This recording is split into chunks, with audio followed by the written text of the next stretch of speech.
नमस्ते, सत श्री अकाल, सलाम, आदाब, वणक्कम, केम छो, मजामा। दोस्तों नमस्कार, मैं रवि पांडे एक बार फिर आपका स्वागत करता हूं और उम्मीद करता हूं कि आप सभी लोग अपने अपने घरों में स्वस्थ होंगे, सुरक्षित होंगे। दोस्तों आज हम बात करेंगे इस बारे में कि लोग हिम्मत क्यों हार जाते हैं। ट्रेन इंजन की वजह से आगे बढ़ती है और इंसान अपने सपनों की वजह से। और अपने सपने को पूरा करने के लिए हर इंसान सफल होना चाहता है और इसके लिए हर इंसान कोशिश भी करता है। जब कोई व्यक्ति किसी काम की शुरुआत करता है तो वो यही सोचकर करता है कि वो उसमें सफल होगा। लेकिन दोस्तों सफलता के सफ़र में बहुत कम लोग होते हैं जो अपनी मंजिल तक पहुंच पाते हैं। बहुत सारे लोग उसके पहले ही, अपनी मंजिल तक पहुंचने के पहले ही ट्रेन से उतर जाते हैं। ऐसा क्यों होता है कि जब सभी लोग सफल होना चाहते हैं तो बहुत सारे लोग सफल होने के पहले ही हिम्मत हार जाते हैं और क्विट कर देते हैं। दोस्तों आप अपनी मंजिल तक पहुंचेंगे या नहीं, सफल होंगे या नहीं, यह इस बात पर निर्भर करता है कि आप सफल होना क्यों चाहते हैं। इस बात को समझाने के लिए मैं आपसे कुछ पूछना चाहता हूं और जो कुछ भी मैं आपसे पूछूं उस बात का जवाब आप अपने आप को उन परिस्थितियों में रखकर ही दीजिएगा जो मैं आपको बताने वाला हूं। मेरा पहला सवाल और पहली सिचुएशन यह है कि मान लीजिए कि आप एक पार्क में अकेले बैठे हैं जहां पर आपके आसपास कोई दूसरा इंसान नहीं है और आप वहां आराम से बैठकर हवा का आनंद ले रहे हैं। तभी कुछ दूर से आप देखते हैं कि एक शेर आपकी तरफ आ रहा है। शेर को अपनी ओर आता हुआ देखकर आप क्या करेंगे? आप वहां से भाग जाएंगे, अपनी जान बचाएंगे, या फिर वहां रुकेंगे और शेर से लड़ेंगे? शायद इसका जवाब हम सभी लोग जानते हैं कि हम वहां से भाग जाएंगे, अपनी जान बचाएंगे, और इसी में समझदारी भी है। अब मेरा दूसरा सवाल और दूसरी सिचुएशन, मान लीजिए कि आप बहुत सारा पैसा कमाना चाहते हैं और आपको एक दिन यह पता चलता है कि शहर में एक मुकाबला हो रहा है। अगर आप उस मुकाबले को जीत जाते हैं तो आप बहुत सारा पैसा कमा सकते हैं। लेकिन ये जो मुकाबला है ये एक शेर के साथ है। आपको एक शेर को हराना होगा। यह बात सुनकर आपको थोड़ा डर लगता है क्योंकि आप जानते हैं कि शेर सबसे ताकतवर जानवर है। आप शेर को हरा नहीं सकते। शेर की ताकत आपकी ताकत से कई गुना ज्यादा है। आपको थोड़ा डर लगता है लेकिन आपको कोई मोटिवेट करता है और सपने दिखाता है कि देखो अगर जीत गए तो बहुत सारा पैसा मिलेगा, और आप लड़ने को तैयार हो जाते हैं। मैं ये जानना चाहता हूं कि जिस दिन मुकाबला होगा और सच में शेर आपके सामने आएगा, क्या तब भी आप शेर से लड़ पाएंगे, या फिर आपको यह रियलाइज होगा कि आपकी जिंदगी पैसों से ज्यादा कीमती है और आप क्विट कर देंगे? मुझे ऐसा लगता है कि आप क्विट कर देंगे। शायद मैं भी यही करूंगा। चंद पैसों के लिए मैं अपनी जान दांव पे लगाना उचित नहीं समझूंगा, और शायद आप भी यही करेंगे। अब मैं आपसे अपना तीसरा सवाल पूछना चाहता हूं और तीसरी सिचुएशन, इसका जवाब बहुत सोच समझ कर दीजिएगा। मान लीजिए कि आप एक 5 या 6 साल के छोटे से बच्चे के माता या पिता हैं और आप एक दिन अपने बच्चे के साथ गार्डन में बैठे हैं। जिस बेंच पर आप बैठे हैं उस बेंच से कुछ दूरी पर आपका बच्चा घास में खेल रहा है। आपके आसपास कोई दूसरा इंसान नहीं है। कुछ देर बाद एक शेर आता है और आपके बच्चे को जबड़े में दबाकर वहां से जाने लगता है। मैं आपसे यह पूछना चाहता हूं, मेरा सवाल यह है कि क्या अब भी आप भाग जाएंगे, आप क्विट कर देंगे, या फिर आप शेर से लड़ेंगे, उसका सामना करेंगे? दोस्तों ये सवाल मैंने अपने एक सेमिनार में जब लोगों से पूछा तो लोगों ने अलग अलग रिप्लाई दिए। किसी ने कहा कि हम चिल्लाएंगे और किसी को बुलाने की कोशिश करेंगे, हेल्प मांगेंगे। किसी ने कहा कि हम आसपास कोई हथियार ढूंढेंगे, जैसे कोई पत्थर या कोई डंडा या कोई रस्सी, जिससे हम शेर को पकड़ सकें या भगा सकें। कुछ लोग ऐसे भी थे जो बोल रहे थे कि हम रोएंगे, हमें डर लगेगा। तभी ये सवाल मैंने वहां पर बैठी एक महिला जो मेरे सेमिनार में अपने बच्चे के साथ आई थी, उनसे पूछा कि अगर आपके बच्चे को शेर उठाकर ले जाता है तो आप क्या करेंगी? दोस्तों उस महिला ने बिना सोचे समझे मुझे जवाब दिया कि मैं शेर को जान से मार दूंगी लेकिन अपने बच्चे को कुछ नहीं होने दूंगी। अगर सच पूछिए उस महिला की जगह मैं होता तो शायद मेरा जवाब भी यही होता कि मैं शेर को जान से मार दूंगा लेकिन अपने बच्चे को मैं कुछ नहीं होने दूंगा। और मुझे लगता है कि आपका भी यही जवाब है। दोस्तों ध्यान देने वाली बात यह है कि इन तीनों ही सिचुएशन में शेर वही था, यानी कि खतरा उतना ही बड़ा था। आप भी वही थे। बदली थी तो सिर्फ एक चीज, और वो था शेर से लड़ने का मकसद। कहां से इतनी ताकत आ जाती है एक महिला में कि वो शेर को हरा देती है, शेर से लड़ने को तैयार हो जाती है।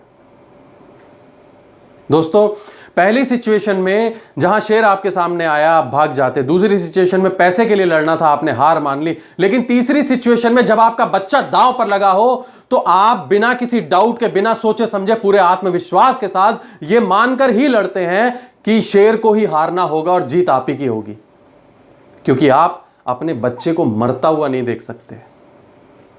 ऐसे ही जिंदगी में जिन लोगों को सपना उनको अपनी जान से भी ज्यादा प्यारा होता है, उनके दिल से जुड़ा होता है, वो लोग हर परिस्थिति का, हर कठिनाई का सामना करने के लिए तैयार रहते हैं। ऐसे लोग हर चुनौती पर विजय पा लेते हैं। और जिन लोगों का ड्रीम सिर्फ उनके लिए एक इच्छा मात्र है, वो लोग कठिनाइयां आने पर, चुनौतियां आने पर हार मान लेते हैं और क्विट कर देते हैं।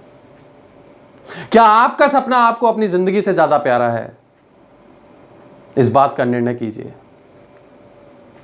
और याद रखिए कि इंसान की असली ताकत का जन्म कठिन परिस्थितियों में ही होता है। एक महान सेलर का जन्म तूफान में ही होता है और सफलता का जन्म संघर्ष में ही होता है। इसलिए जब आप संघर्ष कर रहे हो तो बिना किसी डाउट के, पूरे आत्मविश्वास के साथ यह मानकर ही करिए कि जीत आप ही की होगी और शेर को ही हारना होगा। जब हम बात करते हैं महात्मा गांधी और माइकल जैक्सन, ऐसे लोगों की जिन्होंने पूरी दुनिया की सोच को बदल के रख दिया, जब इन्होंने अपने सफर की शुरुआत करी थी तो दांव पर क्या लगा था? दांव पर लगा था उनका आत्मसम्मान, उनकी इज्जत, उनका देश जो उन्हें अपनी जान से भी ज्यादा प्यारा था। उनका मोटिवेशन क्या था? उनका मोटिवेशन था वो अपमान जिसको वो और उनका परिवार रोज सहते थे। और जीत किसकी हुई ये आप और हम सब जानते हैं। उन्होंने पूरी दुनिया की सोच को बदल के रख दिया। दोस्तों, इसी तरह जब आपका मकसद महान होता है, आपका लक्ष्य महान होता है, आपको अपनी जिंदगी से ज्यादा प्यारा होता है, तो कोई दुनिया की ताकत आपको हरा नहीं सकती, कोई शेर आपको हरा नहीं सकता। इसलिए आज के बाद जब कभी आप अपने लक्ष्य को हासिल करते समय हिम्मत हारने लगे तो एक बार अपने घर जाइएगा, अपने माता पिता के, अपने बच्चों के, अपने परिवार के चेहरे देखिएगा और यह सोचिएगा कि अगर मैं हार गया तो इनका क्या होगा। क्या आप अपने बच्चे को मारने देंगे या शेर से लड़ेंगे? और मुझे उम्मीद है कि कोई शेर आपको हरा नहीं पाएगा। एक छोटी सी कहानी मैं आप लोगों के साथ शेयर करता हूं जो मेरे गुरुजी ने मुझे सुनाई थी।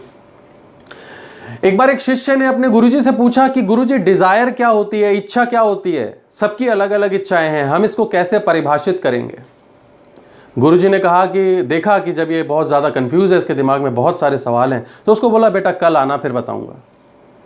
अगले दिन जब शिष्य सवाल पूछने आया तो गुरुजी ने कहा बेटा पहले चलो नहाने चलते हैं नदी में, नहाने के पश्चात मैं आपको बताऊंगा।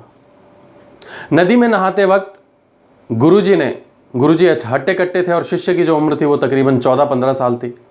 जब वो नदी में नहा रहे थे तो गुरुजी ने अपने शिष्य को बालों से पकड़ा, उसके सिर को, और पानी में डुबा दिया। एक सेकंड के लिए सोचिए कि अगर आपको किसी ने पानी में डुबाया होता तो पानी के अंदर जब आप होते तो आपके मन में क्या आता, क्या इच्छा होती आपकी, आप क्या करते?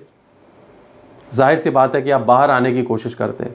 वही उस शिष्य ने किया, उसने जोर लगाया, कोशिश करी और बाहर आ गया। गुरुजी ने देखा कि ये बाहर आ गया तो उसको और ज्यादा जोर लगा के पानी में डुबा दिया। एक बार फिर मैं आपसे बोलूंगा, एक बार सोचिए कि आपको दोबारा किसी ने डुबाया होता, आप क्या करते? आप फिर से बाहर आने की कोशिश करते, क्योंकि आपको पता है कि अगर आप बाहर नहीं आए तो आप मर जाएंगे। उस शिष्य ने भी यही किया, उसने फिर से कोशिश की, और ज्यादा जोर लगाया और वो बाहर आया। जब वो बाहर आया तो गुरुजी ने और ज्यादा जोर लगाकर उसको पानी में डुबा दिया। एक बार फिर से सोचिए कि परिस्थिति ने आपको दोबारा से डुबा दिया तो आप क्या करेंगे? आप तब भी बाहर आने की कोशिश करेंगे, क्योंकि आपको पता है कि अगर आप बाहर नहीं आए तो आप मर जाएंगे। उस शिष्य ने भी यही किया। यह सिलसिला काफी देर चला और गुरुजी ने एक बार उसको अपना पूरा जोर लगाकर पानी में डुबा दिया। शिष्य भी हार मानने को तैयार नहीं था। यह सिलसिला काफी देर चला और तब तक चला जब तक उसकी आखिरी सांस नहीं आ गई। जब उसकी आखिरी सांस आ गई तो गुरुजी उसको पानी से बाहर ले आए और बाहर लाकर अपने शिष्य से पूछा कि जब तुम पानी के अंदर थे तो तुम्हारी क्या क्या इच्छा थी? शिष्य ने बोला गुरुजी मेरी एक ही इच्छा थी कि मुझे सांस चाहिए थी, मुझे हवा चाहिए थी। अगर मुझे हवा नहीं मिलती एक सेकंड भी और तो मैं मर जाता। गुरुजी ने कहा, बेटा इसी को डिजायर कहते हैं, बर्निंग डिजायर। वो इच्छा शक्ति, वो काम जिसमें अगर आप सफल नहीं हुए तो आप मर जाएंगे, ये सोचकर जब आप करते हैं तो दुनिया की कोई ताकत नहीं है जो आपको डुबा दे, जो आपको हरा दे। अंत में एक छोटा सा शेर आपको सुनाना चाहता हूं जो मैंने ही लिखा है। हवा का रुख कभी तो हमारा भी होगा, हवा का रुख कभी तो हमारा भी होगा, तूफान के इस समंदर का कहीं तो किनारा भी होगा। उम्मीद की कश्तियों का साथ मत छोड़ना, जितना काला है कोरोना का अंधेरा, हसीन उतना ही सुबह का नजारा भी होगा। थैंक यू सो मच दोस्तों।